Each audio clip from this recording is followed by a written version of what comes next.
that you know is like, wow, that one's good. And upload it to your YouTube channel unlisted. So don't do it publicly. You don't want to give away what people pay for. Upload it unlisted. Mail it to your solo ad leads only. And just tell them, hey, here's a video training showing you this. Click here. Make it simple, short, straight to the point. And then a day later, see how many views you have on that unlisted YouTube video. Here's what's going to happen. Let's say you got 10,000 solo ad leads. You're probably going to have 9 views on that video. It's an unfortunate thing that solo ads, aka buying leads from other people, just doesn't work.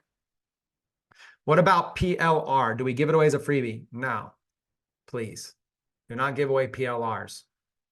If you guys cannot figure out how to simply use bridge marketing and create lead magnets, it's what we teach here. We teach that that doesn't work. PLRs do not work. PLRs, can we all just understand this concept? PLRs do not work.